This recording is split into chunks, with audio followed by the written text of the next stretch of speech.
Hello learners, class 11th की political science का chapter number 1 constitution why and how वो discuss कर रहे हैं।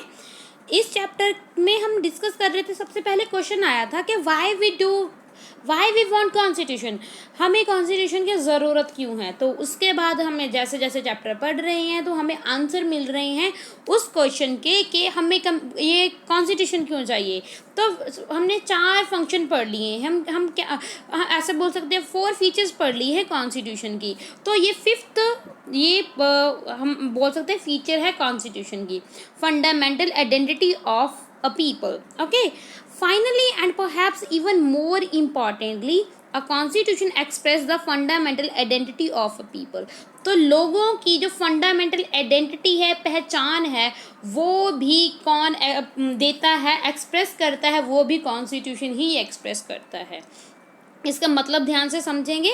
This means that the people as a collective entity comes into a being only through the basic constitution.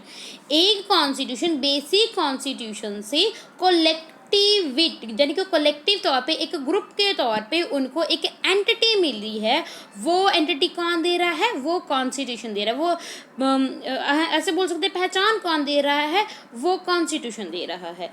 It is being agreed to the basic set of norms about how the one should be governed and who should be governed and that one form of collective identity। तो इसमें ये है जी, इसमें क्या आता है, इसमें agree होता है बेसिक सेट ऑफ नॉर्म। जो बेसिक सेट ऑफ नॉर्म कैसे गवर्न किया जाएगा, ओके, कैसे गवर्न किया जाएगा, और how should be govern and who, कौन गवर्न करेगा, ये सभी नोन को कोलेक्टिवली आइडेंटिटी किसने दी है? वो दी है कॉन्स्टिट्यूशन ने। Okay, one has many sets of identity.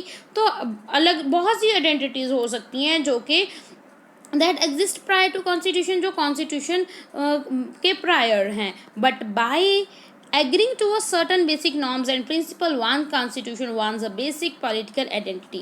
तो जो एक देखो सर्टेन बेसिक नॉर्म्स और प्रिंसिपल होते हैं एक कॉन्स्टिट्यूशन के, ओके, और उस पर एग्री भी होना पड़ेगा, वो ही पॉलिटिकल आइडेंटिटी होगी।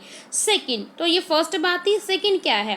Constitutional norms are a over framework within which one pursue individual aspiration goals freedom। यानी कि क्या है, जो कॉन्स्टिट्यूशन है, कॉन्स्टिट्यूशन के जो नॉर्म्स हैं वो क्या करेंगे? Are the overarching framework, वो ओवर आर्किंग करेंगे, फ्रेमवर्क को ऐसे फ्रेम अप करेंगे कि जो हर एक इंडिविजुअल की एस्पिरेशंस हैं, गोल्स हैं, फ्रीडम है, वो उनको परस्यू कर सके। ओके, ये भी कौन देगा? ये कॉन्स्टिट्यूशन ही हमें सब ये दे रहा है, फ्रेम करके दे रहा है हर एक इंडिविजुअल के गोल, एस्पिरेशन और फ्रीडम। यानी कि वो कितनी उसको फ्रीडम मिलेगी, वेरी सिंपल लैंग्वेज में समझिए कि कॉन्स्टिट्यूशन ही हमें बताता है कि हर एक इंडिविजुअल को कितनी फ्रीडम मिलेगी, उसके क्या क्या गोल हैं, वो किस तरह के काम कर सकता है एक कॉन्स्टिट्यूशन के through. Okay, this constitution sets an authoritative construction upon what one may or may not do। तो क्या करना है, क्या नहीं करना, ये भी कॉन्स्टिट्यूशन बताएगा। इसकी एग्जांपल चलो मैं बताती हूँ, जैसे कि अब एग्जांपल से ना अच्छे से समझ में आता है। तो कॉन्स्टिट्यूशन बोलता है कि भाई हमें हर एक जगह पे रहने का अधिकार है ना। तो हर एक जगह पे घूमने फिरने का अधिकार है ना। तो फ्रीडम टू लाइफ है ना। तो फ्रीडम टू लाइफ है, तो हमें ये फ्रीडम टू लाइफ है, फ्रीडम है हमें, है ना। फ्रीडम की बात करें तो भाई हमें फ्रीडम है, तो मेरे को तो फ्रीडम है, तो रात को मैं 12 बजे डीजे बजा रही हूँ, है ना।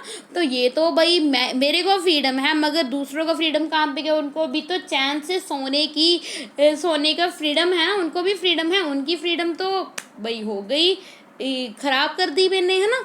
तो ये क्या करना है क्या नहीं, यानी कि फ्रीडम के ऊपर भी रिस्ट्रिक्शंस लगाई हैं कॉन्स्टिट्यूशन ने, ये ऐसे समझ लो।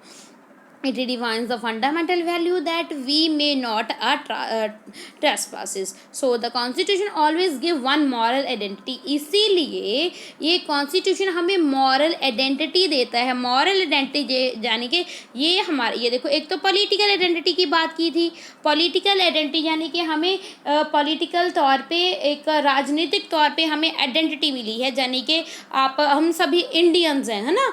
ये देखो जितने भी हमारे 28 स्टेट्स में ये जो हमारा पता है ना, ये अब हमारा जो ये इस तरीके की हमारा पता ही आपको, ये है ना देश है, वो जितने भी इस एरिया में लोग रहे हैं वो क्या है, एक पर्टिकुलर टाइम ऑफ पीरियड से उनको पॉलिटिकल आइडेंटिटी मिल गई है. और कॉन्स्टिट्यूशन ही हमें मॉरल आइडेंटिटी भी देता है. सॉरी, मॉरल आइडेंटिटी कैसे, कि वो हमें बताता है हमने क्या करना है क्या नहीं करना. मॉरल आइडेंटिटी जैसे हमें मम्मी पापा बताते हैं, जहाँ हमें रिलीजन से पता चलता है कि हमें किसी सब का बुरा नहीं करना चाहिए, हमें सबकी हेल्प करनी चाहिए, ये सब क्या है, मॉरल वैल्यूज़ है. ऐसी कॉन्स्टिट्यूशन भी हमें ऐसे सिखाता है कि हमें क्या करना है और क्या नहीं करना. तो ये सेकंड हो गई. और थर्ड क्या है, the final and it may be a case that many basic political and moral values are now shaped across a different constitutional tradition. तो ये constitutional traditions बन गई, ये different हैं, यानी कि different है हर एक. ऐसा नहीं है कि जो हमारे constitution में है वो दूसरे constitutions में भी होगा. मैंने पहले भी बता चुकी हूँ मैं एक वीडियो में कि constitution country to country सबका अलग अलग होता है, वेरीज होता है. तो वो दूसरे constitution में अलग हो सकता है किसी और देश के constitution में. if one looks at the constitution around the world, देखो चाहे हम पूरे संसार के कॉन्स्टिट्यूशन में देखें, differ in a many respect, उसमें बहुत सा आपको चेंज देखने को मिलेगा, अलग अलग देखने को मिलेगा, डिफरेंस देखने को मिलेगा. In form of government they enjoy in a many procedure detail. तो उनका प्रोसीजर, गवर्नमेंट के प्रोसीजर भी अलग अलग हो सकता है, but they also share a good deal. तो मगर फिर भी उनमें गुड डील होती है.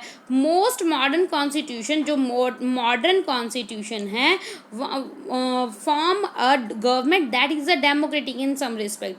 तो जो मॉडर्न वो कॉन्स्टिट्यूशन है वो एक तरीके की वो डेमोक्रेटिक गवर्नमेंट फॉर्म करता है. Most claim to protect certain basic rights. तो जितने भी कॉन्स्टिट्यूशन हैं वो बेसिक राइट्स को प्रोटेक्ट करते हैं, but constitutions are different in many way. They embody conception of a national identity. मगर नेशनल आइडेंटिटी की अगर बात की जाए तो इसमें आपको डिफरेंसेस देखने को मिलेगा country to country. Most nations are in amalgamation of the complex set of a historical tradition. They weave together the diverse groups that reside within the nation in different ways. तो अलग अलग different way में एक nation में कभी तक वो रह रहे थे, उस हिसाब से बहुत कंट्रीज़ एक पॉलिटिकल आइडेंटिटी देते हैं. जैसे कि एग्जांपल के तौर पे बताया गया है, जैसे कि जर्मन है, the German identity by a constitution by a being a ethnically German. तो क्या उसको ही जर्मन आइडेंटिटी मिलेगी जो कि एथनिकली तौर पे वो जर्मन है. The constitution gave the expression to this identity. तो जो कॉन्स्टिट्यूशन है वो एक्सप्रेशन टू दिस आइडेंटिटी देता है. ठीक है. द इंडियन, जो हमारे इंडिया का कॉन्स्टिट्यूशन है, on the other hand does not make ethnic identity. मगर हमारा इंडिया का कॉन्स्टिट्यूशन एथनिक आइडेंटिटी नहीं देता. और criteria of citizenship, different nation embody different concept of what the relationship. तो डिफरेंट नेशन है, उनके अलग अलग वे हैं नेशनल आइडेंटिटी को देने के. Okay, between the different regions of a nation and the central government should be the relationship constitute the national identity of the country. Check out your progress. ये अपनी प्रोग्रेस देख सकते हो कितना आपने सीख लिया है. Here are some provision of the Indian and the other constitution for each of these rights the function that the provision perform. This you have to do yourself in your book because I have explained very well. Okay, that's why you have to देखो ये देख लेते हैं थोड़ा सा ना, cartoon भी ये है। The writing of a new Iraqi constitution after the collapse of a Saddam Hussain regime saw a lot of a conflict between a different ethnic groups of the of country। यानी कि एथनिक तो पता है ना, हर एक एथनिक अलग अलग होते हैं। जो राइटिंग थी किसकी, इराकी कॉन्स्टिट्यूशन की, इराक की कॉन्स्टिट्यूशन की, वो कोलैप्स हो जाती है, टूट जाती हैं। कब, after the collapse of Saddam Hussain resign, जो सद्दाम हुसैन ना, जब उसकी सरकार वगैरह टूट जाती है तब ओके, तो बहुत से कॉन्फ्लिक्ट हो जाते हैं एथनिक ग्रुप्स में कंट्री के। What do these different people stand for, ये किस किस पे बेस्ड थे देखना है आपने।